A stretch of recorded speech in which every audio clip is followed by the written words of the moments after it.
Kaixo, Maialen Aiestaran naiz, fisioterapeuta eta Itxinon taldeko ikertzailea. Eta gaur, bideo honetan nire lankide Unai Latorrerekin batera gure proiektuetako bati buruz hitz egingo dizuegu. Lan ingurunean laguntzeko exoeskeleto lumbarrak.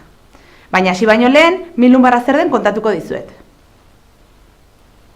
Zer da min lumbarra? Bizkarrezurra hiru zonalde nagusitan banatzen da, zerbikala, dorsala eta lumbarra. Zonalde lumbarra bizkarrezurraren beheko zonaldea da, hau da, gerrialdea. Min lumbarra zonalde honetako mina da. Min hau ezin badugu inolako patologiarekin azaldu, lesio honi min lumbar ez espezifikoa deitzen diogu. Lesio hau munduko lesio muskuloeskeletiko ohikoena da. Biztanleriaren 50% eta 80% artean pairatzen dute bizitzan behin gutxienez. Jasaten duten pertsonen bizikalitatean eragina izan dezake lesio honek, mugikortasunean eta ongizatean modu negatiboan eragiten duelako. Horretaz gain, lanaren eraginkortasunean eta kalitatean ere eragina izan dezake, eta horrek gure gizartean ondorio sozioekonomiko larriak ekar ditzake. Langileek baja egun asko hartzen dituzte lesio honen ondorioz eta min honek sortzen duen osasun kostua ere oso handia da.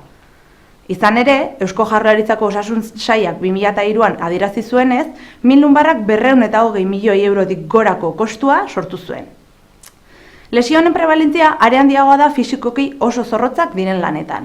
Behartutako posizioak mantendu behar dituzten lanpostuetan, esate baterako zama astunak behin eta berriz altxatu eta mugitu behar dituztenean. Mugimendu hauek karga mekaniko handia suposatzen dute bizkarreko eta inguruko egiturentzako. Karga altu hauek bizkarreko lesio eta mina sortu dezakete. Gainera, energia asko erabili behar dute egun osoa zama astunak mugitzen. Honek nekea sortu dezake, eta nekea bizkarreko mina areagotzen duen beste faktore bat da. Exoeskeletoak osasun arazo honen irtenbide bezala identifikatu dira. Lanarekin erlazioa duten lesio muskuloeskeletikoen inpaktua murrizteko tresna gisa. Lehen aipatutako mugimenduek sortzen duten estres mekaniko eta fisiologikoak gutxitzen lagundu dezaketelako. Baina, zer dira exoeskeletoak eta zertarako balio dute? Exoeskeletoak kanpoko asistentzia eskaintzen duten egitura mekanikoak dira. Langileei zeregin fisikoetan laguntzeko eta epe luzean lan fisikoaren efektu negatiboak murrizteko diseinatuta daude. Ze exoeskeleto mota ditugu? 3 exoeskeleto lumbar mota desberdintzen ditugu: aktiboak, pasiboak eta hibridoak. Aktiboek motore bat dute integratuta eta honek indar bat sortzen du erabiltzaileari laguntzeko beharrezkoa duen ekintzetan. Pasiboek aldiz, gas malgukiak eta material elastikoak erabiltzen dituzte. Material hauek energia potentzialez betetzen dira eta energia hau gordetzeko ahalmena dute, gero erabiltzaileak behar duenean askatuz. Hibridoak azkenik, bai material aktiboz eta baita pasiboz ere osatuta daude.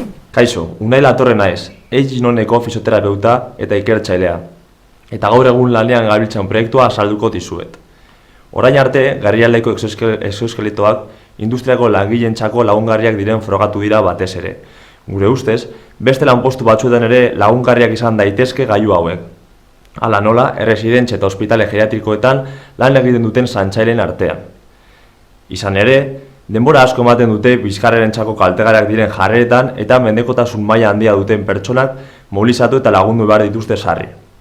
Beraz, gure taldearen ikerketa proiektuaren helburua, gerrialdeko laguntza ematera bideratuta dauden exoeskeletoek, zaintzaileen artean bizkarreko mina gutxiziko tresna baliagarria den aztertzea eta tresna hauek garatzen laguntza da. Lehen pausoa, lanean egiten dituzten berezko mugimenduetan exoeskeleto eredu baten eraginkortasuna testatzea izango litzateke. Nola egiten dugu hau? Mugimenduari eta haren efektui buruzko zenbakizko datuak lortzeko aukera ematen digun laborategi espezializatua erabiltzen dugu gailu hauek testatzeko. Datu horiek lortzeko 4 sistema ezberdinek era koordinatuan egiten dute lan. Alde batetik, baikon infragoriko 6 kamera ditugu. Kamera hauek 3 dimentsiotako espazio virtuala sortzen dute. Guk sujetuen gorputzean material islatzaileaz estalitako markaitzaileak jartzen ditugu. Hauek kamerek proiektatutako argi infragorria islatzen dutelarik. Kamera hauek espazio virtualaren barruan markaitzaile bakoitzaren X, Y, Z koordinatuetan zenbakizko kokapen tridimentsionala ezagutzeko aukera ematen digute. Honi esker, gorputza talde ezberdinak nola eta ze abiadurarekin mugitzen diren jakin dezakegu. Eta exoeskeleto erabilerak mugimendu normala aldatzen edo eragozten duen ezagutu. Bestalde, Mugimendaren oinen azpian, gertatzen diren erreakzio indarrak neurtzen dituzten bi plataforma ditugu. Beranduago, aztertu nahi ditugun artikulazioetan ematen diren indarrak estimatzeko erabiliko dira indar vektore hauek, mugimendu informazioarekin konbinatuz. Gure kasuan, gerrialdean ematen diren indarren magnituda jakitea indiratzen zaigu. Izan ere, zenbat indar altuagoa jasan, handiago izango da bizkarreko mina pairatzeko aukera. Azkenik, exoskeletoek erabiltzailearen nekea era lokalean, zein orokorrean murrizten duten jakitea ahalbidetuko diguten bi sistema ditugu. Elektromiografia sistemak elektroda jartzen diren muskulen jarduera elektrikoaren maila biltzen du. Eta horri esker, exoskeletoek bizkarraldeko muskuluen nekea murrizten duten jakin dezakegu. Neke orokorra murriztu ezaken jakiteko, oxigeno kontsumari buruzko informazioa ematen digun arnaz gas analizatzaile bat erabiltzen dugu. Baliteke, kirolarien errendimendua ezagutzeko ikusi izana. Zenbat eta oxigeno gehiago erabili, mugimenduak energia kontsumo handiagoa suposatzen duela ondoriozta dezakegu. Datuak biltzerako orduan, sistema guztiak sujetoria akoplatzen dizkiogu eta maniki astun baten igoera sorta bat egitea eskatzen diogu bi baldintza ezberdinetan, exoskeleta jantzitadurarik eta exoskeleto gabe. Kontrol gisa jokatzen duen baldintza dago. Datuak bildu ondoren, eredu muskuloskeletiko baten sartu behar dugu informazio dena, interesatzen zaizkigun aldagaien kalkuluak egin ahal izateko. Eredua sujetoaren antropometriaren arabera eskalatzen da, errealitatetik gertuago dauden emaitzak lortzeko. Gorputz osoko eredu bat erabiltzen dugu, hau, ezurrez, artikulazioz eta giza gorputzeko muskulo gehienez osatuta dagoelarik. Exoskeletoak sortutako laguntza aztertzeko, beharrezko izango da gaioaren asistentzia indarrak ere ereduan sartzea.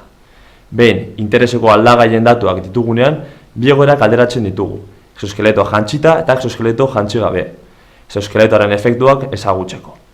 Informazio honi esker, zantzailentzako erabilgarria izateko exoskeletoek zer ezaugarri izan behar dituzten jakingo dugu, eta behar bada exoskeleto berri baten produkzioan lagundu. Hau esan da, agurtzen gara eta espero dugu gaur gurekin zerbait ikasi edo behintzat interesgarri topa izana. Mila esker zuen arretagatik.